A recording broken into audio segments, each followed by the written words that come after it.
Loin s'intéresse ce matin à la question du bien-être animal. Les pratiques ont-elles changé depuis les différents scandales de maltraitance dans les abattoirs révélés par l'association L214? C'est l'enquête de la rédaction, Nikos. Alors que le procès de l'abattoir de Houdan dans les Yvelines a commencé hier et que s'ouvre demain le salon de l'agriculture, on va s'intéresser ce matin à la question du bien-être animal. Bonjour Anne-Laure Jumet du service économie d'Europe 1. Alors c'est un sujet qui préoccupe de plus en plus les consommateurs et il faut dire que les vidéochocs de ces derniers mois de l'association L214 ont frappé les esprits. Oui, on se souvient de ces vidéos montrant des poussins broyés vivants, des bêtes abattues sans être étourdies au préalable ou encore des cochons asphyxiés au dioxyde de carbone. Ces images, elles ont effectivement frappé les consciences.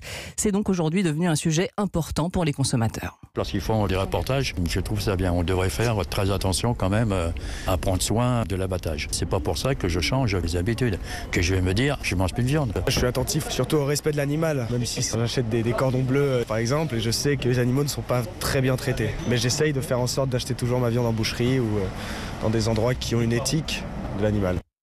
Alors justement, sur le terrain, il y a des initiatives qui permettent de répondre à ces attentes des consommateurs. Le bien-être animal, ça commence par les conditions de vie dans les élevages. Il y a des progrès dans ce domaine, comme en témoigne ce reportage de François Coulon, qui s'est rendu dans un élevage de dindons à Sirières, dans les Deux-Sèvres. Reportage. Un bâtiment ultramoderne de 1800 mètres carrés, la nouvelle génération de poulaillers. Ce qui saute aux yeux ici, c'est la lumière naturelle avec un vitrage omniprésent et cette cour de récré de 600 mètres carrés à l'air libre. Pour Louis-Marie Pasquier, éleveur, le bien-être animal est devenu une priorité.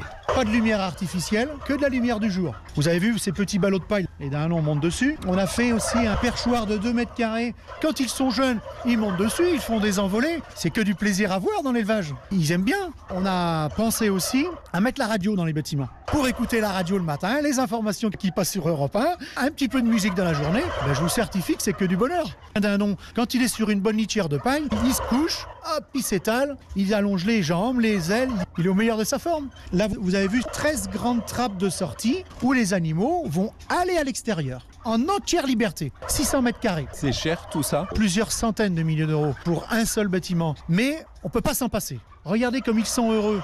Qu'est-ce que vous voulez de mieux que ça? Moi, ce que j'ai à dire, c'est que mon métier, c'est de l'émotion. J'aime ce que je fais. Ça me prend au cœur. Pour conclure, ce qui est assez frappant ici, c'est l'absence d'agressivité des dindons. Le bien-être favorise l'harmonie. Beaucoup de convictions, hein. C'est vrai, il en parle avec joie. Au reportage de François Coulon, notre correspondant d'Europe 1 dans l'Ouest. Anne-Laure, est-ce qu'il y a des moyens pour savoir si la bête a été bien traitée ou pas? Est-ce qu'il y a des labels, par exemple? Alors non, pas de label, ni européen, ni français. Les progrès viennent en fait du terrain. La grande distribution a compris qu'elle ne pouvait pas faire l'impasse sur le sujet et sollicite en ce moment des ONG. Alors parmi elles, il y a l'OABA qui œuvre pour l'amélioration des conditions d'abattage. Et c'est ainsi qu'un étiquetage bien-être animal a pu voir le jour sur les poulets de marque Casino. Et c'est toute la chaîne qui est passée au crible, comme l'explique Michel Courat, coordinateur de ces démarches au sein de l'association.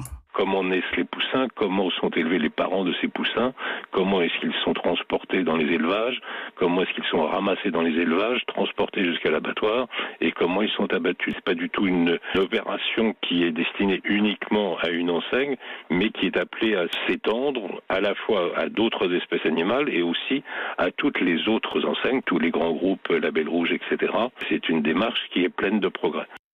Le groupe Carrefour va lui faire auditer d'ici la fin de l'année ses 84 abattoirs fournisseurs et a décidé de leur imposer des caméras de vidéosurveillance. Alors, dernière question, alors si j'achète de la viande bio, comme nos auditrices, auditeurs ce matin qui nous écoutent, est-ce que c'est un gage de meilleur traitement des animaux? Alors en théorie oui, car le bien-être animal c'est inscrit dans le cahier des charges de la viande bio. Ça passe notamment par un élevage en plein air, au moins une partie du temps, ou encore des élevages moins denses que dans le conventionnel. Mais tout n'est pas blanc, la castration des porcs par exemple est aussi pratiquée dans le bio. Une viande peut être labellisée bio alors que la bête n'a pas été étourdie avant d'être tuée. Bref, le label bio induit une meilleure prise en compte du bien-être animal, mais ça n'est pas une garantie absolue. Des progrès constatés sur le terrain, mais des améliorations encore possibles pour le bien-être animal. Merci Anne-Laure Jumet et François Coulon pour ce dossier signé Europe 1.